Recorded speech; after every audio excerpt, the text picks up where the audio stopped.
peristiwa politik, maka logikanya ada pesanan di baliknya. Kan seperti itu, seperti apa yang disampaikan oleh Bung Said. Dengan sendirinya ada pesanan. Nah, pertanyaan, Menghukum Hasto kan pesanan, menghukum Lembong kan pesanan. untuk membuktikan siapa pesanan itu kan Gampang. Satu waktu nanti cek handphone jaksa, cek handphone polisi itu siapa yang nelpon. Satu waktu nanti. apakah mungkin itu? Mungkin aja. Kenapa nggak mungkin? Bisa aja jaksa bilang nih. Satu waktu judul dari buku putih kejaksaan, Now It Can Be Told. Oke. Saya boleh merespon karena tadi belum selesai. Satu hal yang penting harus diingat, ketika proses persidangan, dua orang ini bicara Jokowi tidak ngomong.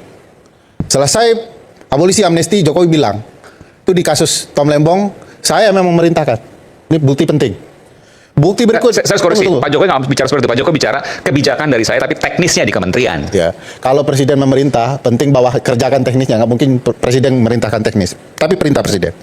Kedua, yang lebih menarik adalah suatu waktu Pak Effendi Simbolon ngomong, harusnya Hasto berterima kasih kepada Presiden Joko Widodo. Karena kalau tidak karena Presiden Joko Widodo, 4 tahun yang lalu, kasus itu akan jalan. Dalam konsep hukum ini ada obstruction of justice, tindakan menghalang-halangi proses hukum terhadap Hasto sehingga kemudian kasusnya tidak dilanjut. Dari pernyataan Effendi Pertanyaan besarnya, kenapa hanya Hasto yang diperiksa?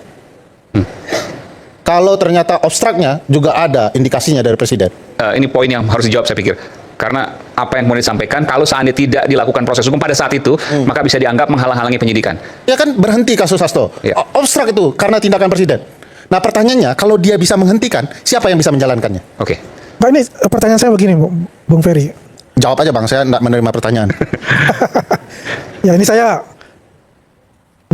persepsinya Pak Ferry ini buat saya. Ini Tapi itu tudingan yang harus dijawab. ya, memang tudingan harus dijawab. Tapi sejak kapan Bang bahwasanya Iman bukan tudingan, itu ucapan Pak Effendi Simbolon. Saya jelaskan ucapan itu dalam konteks penegakan hukum. Punya konsekuensi. Punya konsekuensi. Satu, kalau ada orang bisa menghentikan, dia juga bisa melanjutkan. Enggak, pertanyaan saya Kalau dia begini, bisa menghentikan ucapan dan dari Pak melanjutkan, Effendi Simbolon. itu ketentuan pasal 21 yang menjelaskan obstruction of justice. Oke. Cari saja. Saya kan ngomong nih orang, pasti nggak sembarangan. Kalau nggak, saya bisa kena.